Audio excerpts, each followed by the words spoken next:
Hey guys, this is Alberto, aka Destroyer 48, aka Subscribe for Food, ha ha ha. Now today I'm gonna go over what I've seen from the years of the wrestler Double A Arn Anderson.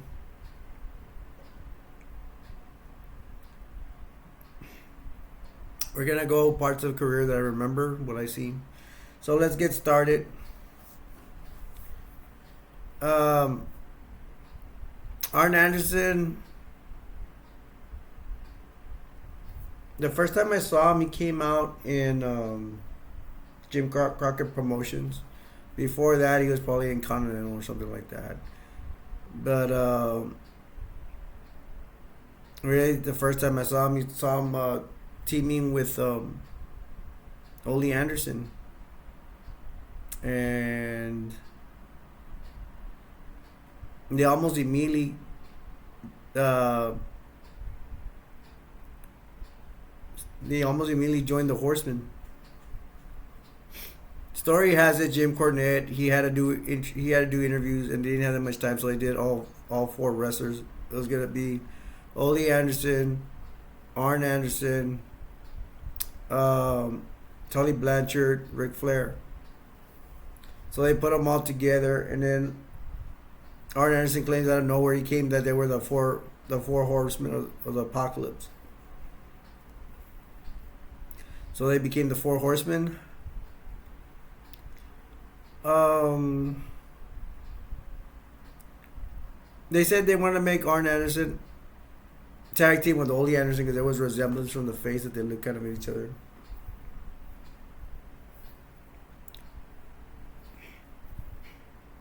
He was involved with that tag team. Ole and Arm. Ole would teach him what he could about wrestling.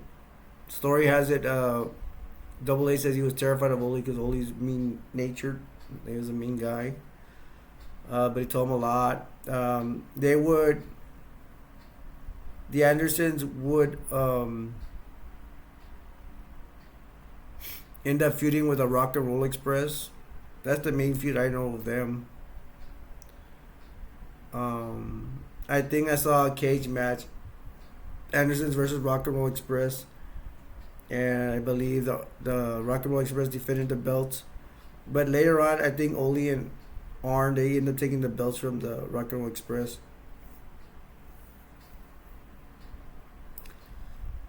Arn Anderson with the Horsemen, he's gonna participate in some war games. Um, at one war game, he went against Dusty. They were the first one, so that would have been tough.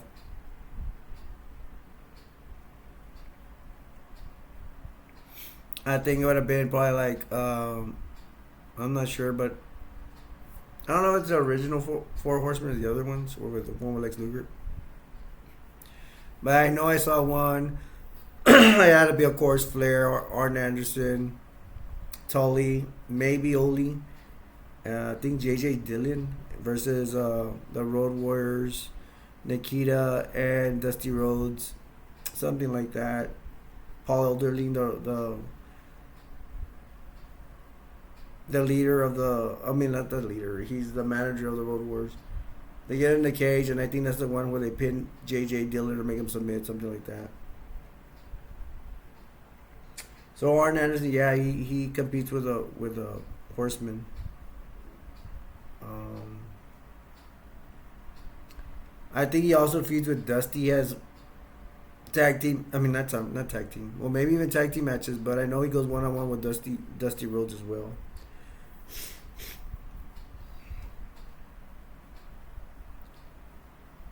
So we're here still in NWA Jim Crockett Promotions. What affects Arn Anderson is that his tag team partner Ole Anderson, something about he wanted time off to see his son compete in wrestling. Um, Double A claims that Ole Anderson was an island to himself. He ends up feuding with the Horsemen. They kick him out. There's even a scuffle between, I think, Arn Anderson, Tully Blanchard versus Ole Anderson. And they kick him out and they bring Lex Luger in. Now Lex Luger is a Horseman. This is when Tully takes the place of Oli. Tully is now Arn Anderson's tag team partner. I don't know if they have the belts or not. I think they do get the belts, but Tully and Arn end up feuding with the Road Warriors, and then I think they wrestle Nikita and Sting, or Nikita and Dusty, something like that. And if I could rewind, Arn Anderson with the Horsemen they feud with the Rock and Roll Express. That's the one where they infamously get Ricky Morton's face and rub it in the cement, and then Ricky Morton has like uh, a patch on his nose. They have to put it there, safeguard.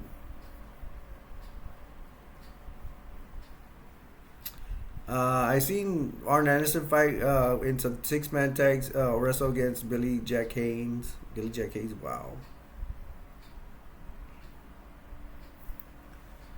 But now let's go back to um, Tully and Arn Anderson. They face Road Warriors, or no, they're supposed to face the Road Warriors, but they give them Sting and Dusty, or Sting and Nikita, something like that. They drew a house, and the story goes in the Four Horsemen DVD that they get screwed, and then their manager gets paid more than them, supposedly. Then Tully's like doing the math. They were the wrestlers. How is he getting more than us? JJ Dillon. That JJ Dillon was getting paid more than them. Tully and Arn, and they felt disrespected by Jim Crockett Promotions. So they're gonna leave. Arn and Tully are gonna leave Jim Crockett Promotions, which soon is gonna fold anyways. They're gonna go WWE, and they're gonna be tagged as the Brainbusters, and Bobby the Brain Heenan is gonna be their manager.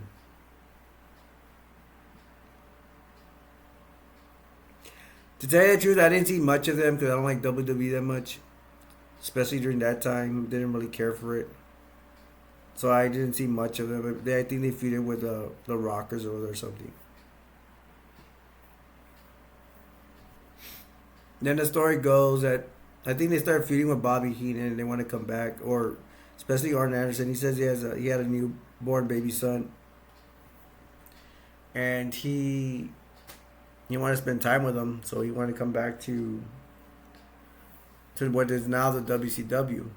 But Tully Blanchard fails a drug test, and he is not allowed to go back to WCW. Well, it was NWA, now it's turned WCW, new company. I remember Arn Anderson comes back. He gets back with Ole Anderson, and Ric Flair and the Horsemen are reunited. Um, Tully can't come back because he drugged the felt test, doing a lot of cocaine, I think it was. I remember the Horsemen are gonna jump on a lot of wrestlers. They probably jump on Sting and stuff like that. With R. Anderson, I remember he was wrestling against the Z-Man. They traded the TV title here and there with him. Bobby Eaton gets the television title, but I don't know if he got it from Arn Anderson. Um, then there's a stint where Paul Roma comes in as a horseman. Nobody really liked that. Me, I kind of didn't care. He teams up Arn Anderson teams up Paul Roma as a horseman, a new horseman, and they beat what team did they beat? They beat a team to win the WCW Tag Team Champions.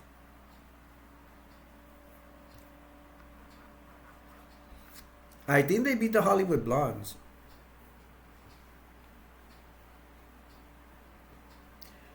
At a time, Barry Windham came to join the Horsemen, but I think that was before Paul Romo.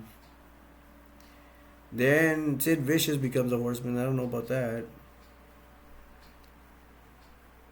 Um,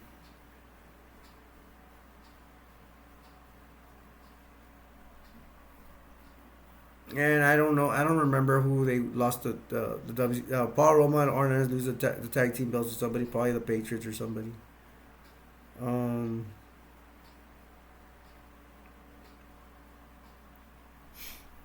After that, I don't know. It gets kind of dumb. Remember the Four Horsemen at World War III were feuding with the Faces of Fear. No, this is way after that. Arn Anderson gets a win over Hulk Hogan. That's nice. That was cool. Four Horsemen change a lot, but they get at one point they get Ric Flair, um,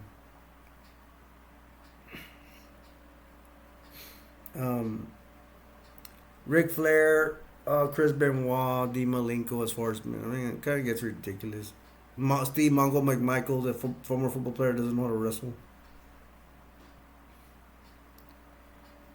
and they start feuding with the NWO to no success. NWO has all the power.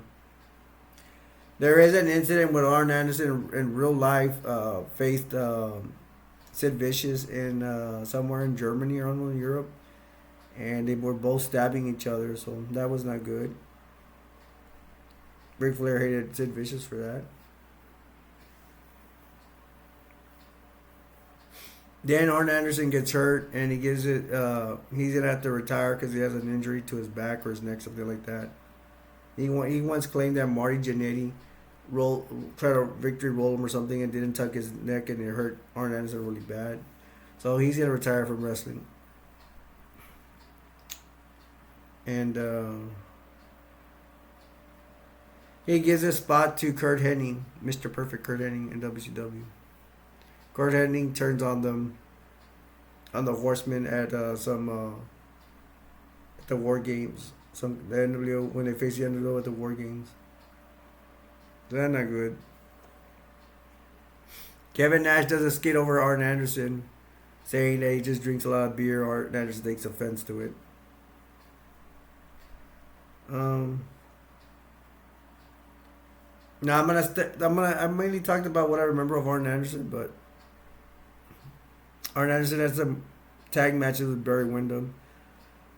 What I liked about Arn Anderson is he.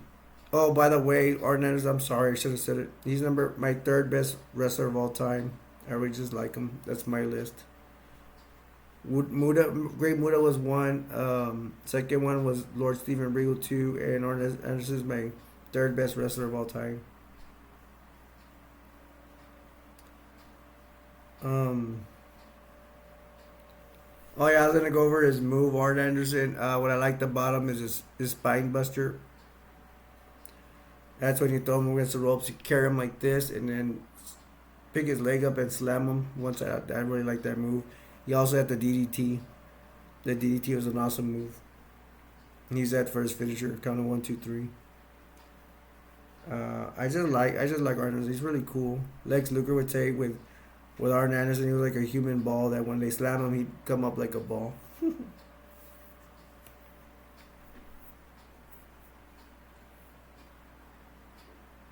Then he was a good talker too on the mic. Talk about the Four Horsemen.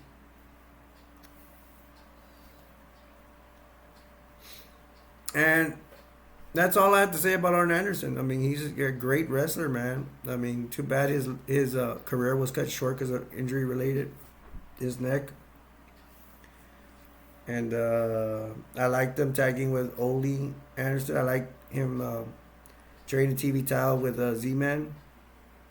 Um, he had a shot at the World Championship with Barry Windham. He was not successful. He even said it is probably my one chance, my only chance to be world champion. And he fell, but at least he got a world title shot against Barry Windham, which was a good match. So that concludes my review of Arn Anderson. I hope you liked it. I hope you got some information about it. Um, you want to join my pro wrestling live stream where we talk about all organizations, all wrestlers. It's at Pro Wrestling Classic, and I'm getting in touch with the with people that want to know about the old NWA, and because Arn Anderson wrestled the old NWA and WCW, WWE, came back to WCW. He's a road agent for WWE. So that's all I have to say about Arn Anderson, my best number third wrestler of all time. I hope you enjoyed my review. I hope you all are NWA fans. I hope you are enjoying this and getting some info on what I saw. And so this is Alberto, aka Destroyer 48, and I will see you next time. Bye.